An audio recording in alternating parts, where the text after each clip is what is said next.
So we are here this morning because with my colleagues, because we had come for the hearing of a case that was maliciously instituted by the Mr. Fixit for Mount Kenya region, the man from Kikuyu, Ishungwa, against his opponent, and is against his worthy and strong opponent.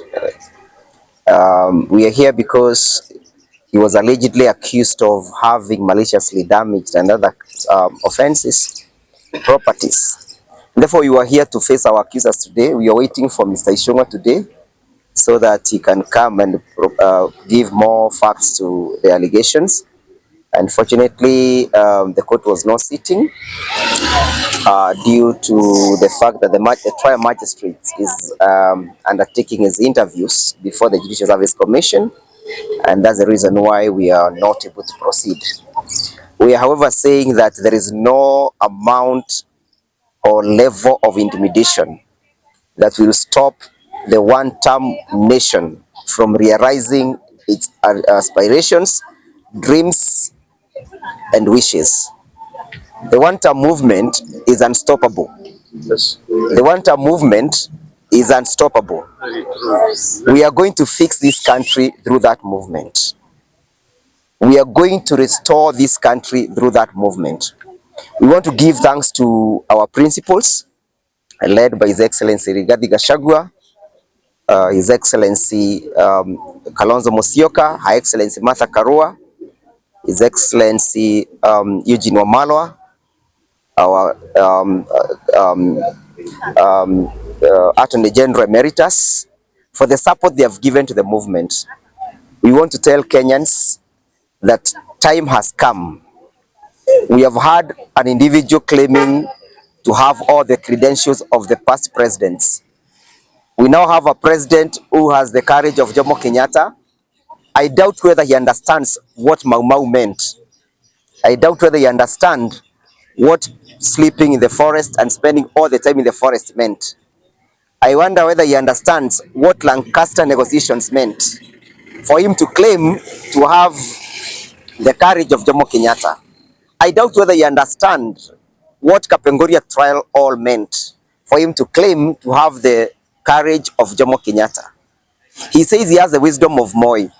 That one I do not doubt. Moi killed people. Moi abducted people. Ouko died. That one we can credit you for that. You are killing our youths. You are abducting our youths. You are accusing them of terrorism. At least that we can give you the benefit of doubt that you could be possessing some bit of information and some bit of wisdom in that respect. But to say that you acquire the education of His Excellency Kibaki, that's an insult to our intellect, is the irony of the highest order, noting that Kibaki gave us free primary basic education, which you have now completely killed. Kibaki stabilized our democracy, which you have completely mutilated.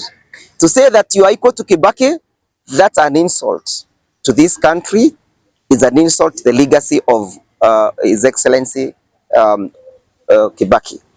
To say that you have the plan of Uhuru Kenyatta, again, it's an insult. Uhuru did not abduct our children. Uhuru did not have them charged for terrorism. Even when Raila Odinga went to swear himself in Uhuru Park, Uhuru remained calm. He never charged him with terrorism. He never had him charged with treason. To say you have the plan of Uhuru Kenyatta, it's an insult to that regime. To say that you have the plan of Kenyatta when our roads are filled with potholes, when our economy is shrinking, when manufacturers are relocating to another country, to our neighbors, when our shilling is performing so poorly, when there is no medicine in our hospitals, when counties are closing down, to say that you have the plan of Uhuru Kenyatta, again, Mr. Kasongo, that's an insult.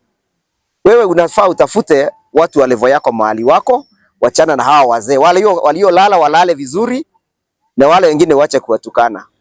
Harambe! Mheshimiwa, Article 37 not a threat. Of course, Article 37 will be rescued when we rescue ourselves from the enslavement of William Ruto. As long as William Ruto is there, we cannot have the freedom of enjoying the fruits of our constitution. He does not believe in the constitution. He has never read that constitution. He never supported it. To say that Mr. William Ruto can be in the forefront of defending Article 37, again, that's an insult to the people who brought that constitution forth. So we must liberate ourselves from Uhuru Kenyatta. Sorry, from Raila Odinga and Kasongo. And that's why we are saying that time for liberating ourselves has come. And we must look at the character of the person claiming that he or she wants to be a president. Character will matter a lot. If a person has been in the forefront of leading corruption, executing our youths, imprisoning them, alleging them they are terrorists, how can that man be the person to liberate us? Mheshimiwa, you might want to say something.